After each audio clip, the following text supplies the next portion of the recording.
Il y a un point d'eau à mi-parcours, donc on prend 4 litres d'eau par jour et par personne. On estime 20 jours d'autonomie, ça fait déjà 80 litres. Puis après, le reste, c'est du matériel, un peu de nourriture, des vêtements, etc.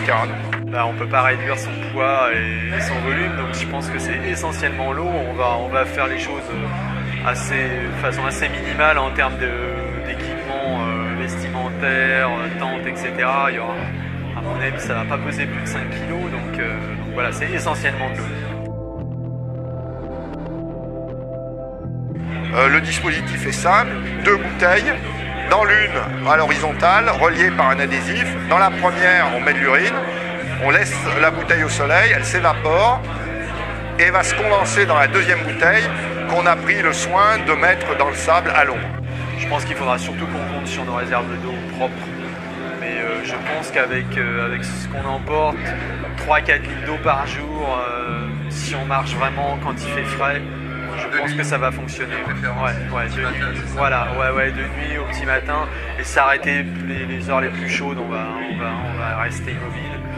Donc voilà, après ça dépendra aussi un peu du temps qu'on va mettre, parce que finalement moins de temps on va passer, moins on aura d'eau à transporter. Alors de nuit, oui, le but c'est de transpirer le moins possible. Donc de nuit, il fait à peu près 0 degré, enfin quelques degrés au-dessus de 0. Donc on transpire peu, par contre le jour ça peut monter à 40-50 degrés. Donc là par contre, bouger le moins possible, être à l'ombre sous une bâche.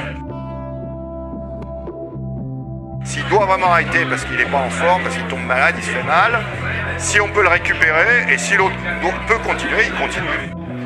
Bah écoute, on sait pas ce qui peut arriver, hein. Effectivement on peut tomber malade, on peut se faire une cheville, tout bêtement, avoir un problème physique de tendon ou autre.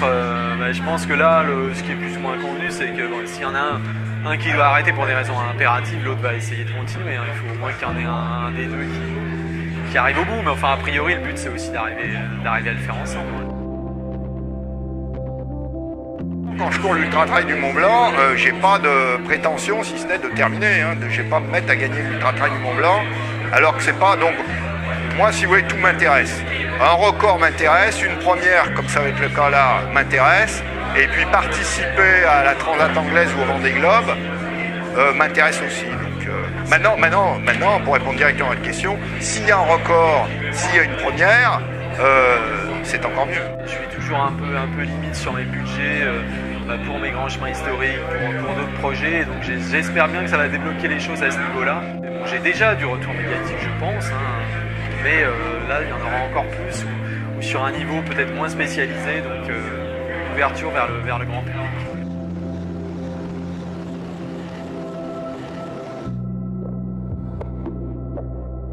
Ah non, là, pas question. Non. Si on arrive les deux, ce qu'on espère, bah non, on arrive ensemble. C'est une équipe, on arrive ensemble.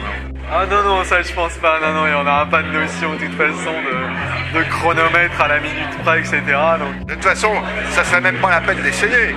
Parce que une fois les chariots allégés, sur 1 km ou sur 10 km, il n'y a pas photo. Sylvain, il vaut 2h30 sur marathon. Moi, je suis très loin derrière. Ça, je pense que si on a le bonheur de terminer ensemble et tous les deux, on arrivera main dans la main. Et ça, il n'y aura absolument pas de compétition à ce niveau-là.